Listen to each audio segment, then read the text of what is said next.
is Chef Kaz, coming to you live from space, where in space, food equals awesomeness. Today we're going to be making some sun-dried tomato, Tuscan kale chicken. What you want to do is, before anything else, get your pans on high heat. Have all your things ready, but get those pans on high heat and get those pans smoking. We've got some chicken that we've cut up previously. And we cubed, allowing us to just basically have easy access to it. You can do this when the chicken is partially frozen, so it's just a little bit easier to cut through. And you can freeze it in individualized portions, so you can use as necessary. When you defrost the chicken, some liquid is going to build up. You can just drain that liquid out. And it's nothing bad, it's not even bad to cook it. But what it will do is it'll cool your pan down, and we want to sear our chicken to start. So you can see that those pans are starting to smoke and looking really nice and hot. That's exactly how we want to get them before we put the chicken in. Similar to what we did with the beef, the beef with the salsa braised black bean beef. Remember, I couldn't say it on that time either, so can't say it today. And we're just going to make sure all these chickens are really drained, get all the fluids, chicken juice, as some call it. Get all of that out. And that's just water that's been retained in the chicken, and as you defrosted it, some of that water has been released.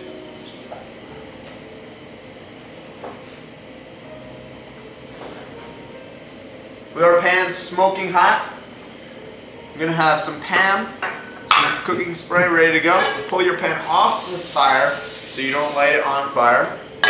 You're going to get that back on the heat.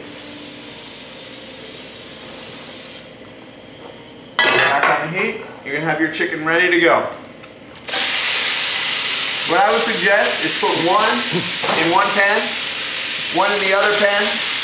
Let those pans heat back up. Have that pan nearby, and now it may catch fire a little bit. And this way, we really get a nice searing all around the chicken. Now with our third container, you don't have to use this much, we're just cooking for a number of people today. We're going to put some into one pan, some into the other. And you can see they're pretty uneven, but the size of the fire is also, the burners are also different. We're going to let this chicken get nice and brown all the way around, not removing from the heat too often. And make sure your exhaust is running so that the smoke doesn't get into your eyes.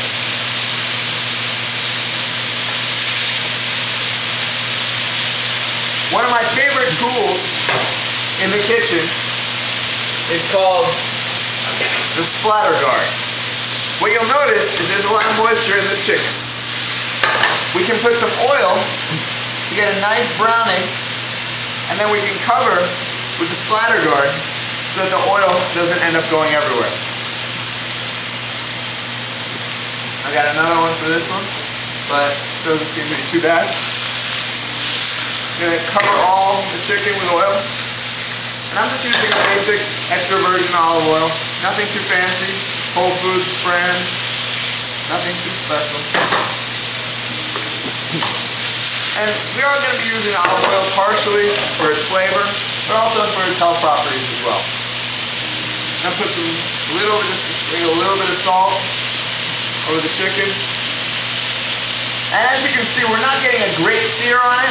We're not getting a nice, really dark browning, but it's enough for our purposes because we're also going to be slow cooking this chicken over time. Just a little sprinkle of pepper.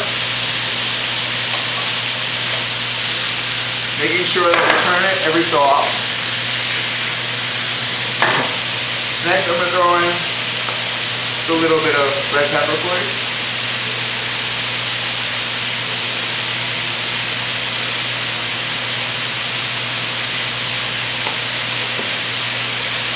And a tiny bit of dried oregano as well.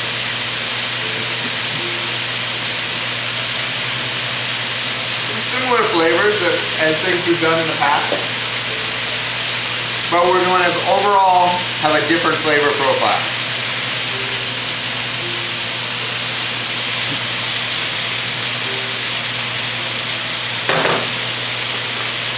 While the chicken's still cooking, we're going to throw in some red onions.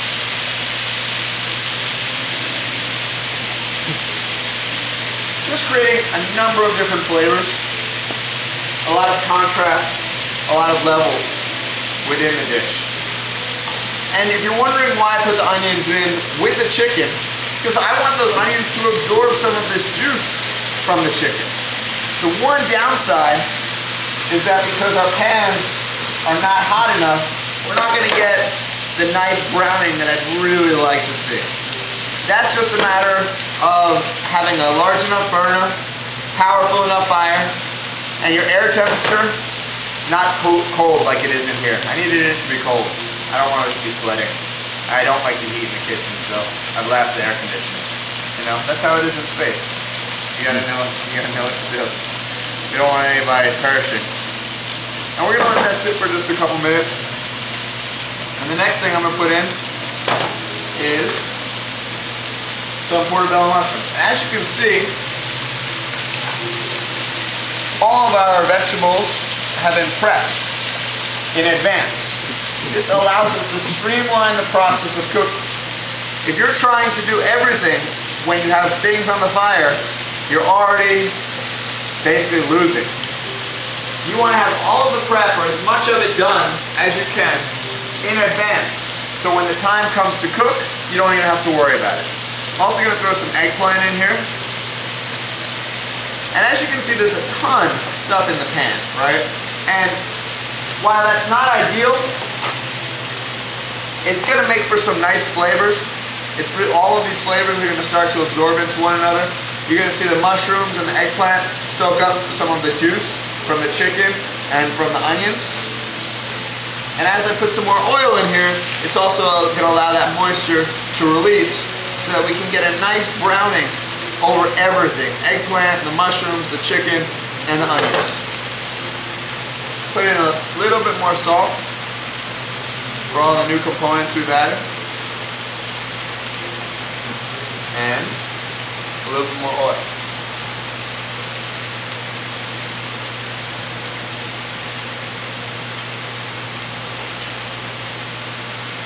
Let's put in a nice big spoonful of garlic paste.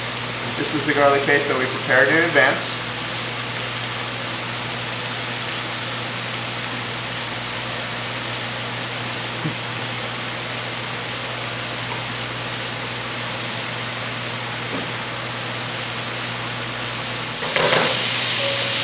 So once our chicken is really nice and congealed, you can see all the different ingredients kind of blending together.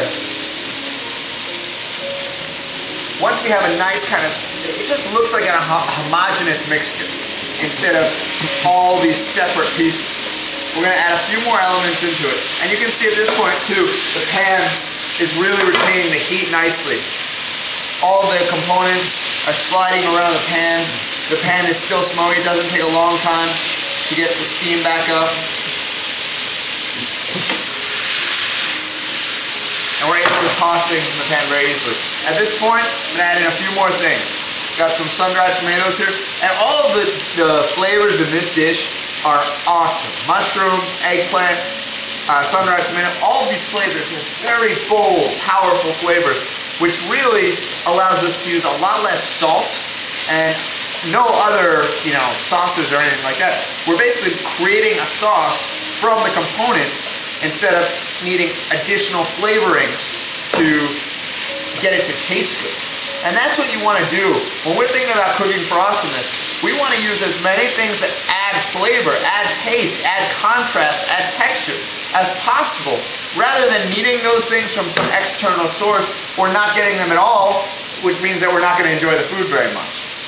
Next, I'm going to put in just some tomatoes, and what this is going to do is it's going to soften up the mixture a lot. The tomatoes, because they're so watery,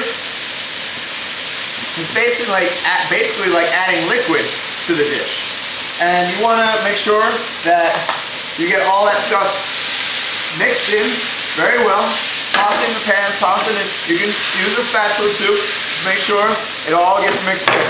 And then finally, I'm gonna put in some fresh pesto. And this is totally optional. And I'm not making this like a pesto dish. I'm more adding this as just a component, as one element in the mixture, rather than making it a whole pesto sauce dish. I'm just kind of adding this for some additional flavor, a little more garlic, that basil in the pesto, pine nuts, a little bit of cheese. So everything is ready in there, and what we want to do is we want to have another pan ready that we can cover. We're going to pull this right off the heat, and pour it right into our deep sautoir. So if you don't know your technical terms, a saute pan has angled edges, like you see here, and a sautoir has straight edges, like the pan I'm putting this into. They obviously have different purposes. This sautoir I'm not going to use to toss things. I am going to use it to cover and slow cook this dish over time to really break that chicken down, make it really nice and tender, and to have, again, all of these other flavors start to mix together, to congeal. And you could probably, there would be nothing wrong at all with eating this, like this as it is right now. Nothing. But by cooking a little longer, we're just going to get a little more tenderness in the chicken. It's going to be like the beef when we did the pressure cooker. It's going to cook over time and really be nice and soft. It's also going to allow some of that eggplant to brown up just a bit more. We've just completed our sun-dried tomato braised Tuscan kale chicken. If you'd like to take a look at the final product here. You can see that the mushrooms have broken down. The eggplant is basically now a paste mixed in with that sun-dried tomato. Remember, we had that garlic in there and that pesto. And it's really allowed the chicken to basically bathe in a nice breaking down mixture. So that chicken's going to be really nice and tender. With this, we're going to have some brown rice. And all I did was make some regular brown rice and then just toss it in a pan with a little bit of oil, a little bit of salt, a little bit of black pepper. And then finally, we have some sauteed kale and zucchini. And very simple, hot pan, a little bit of olive oil, add our kale, add our zucchini, and cook that up all together. I'm going to plate this up.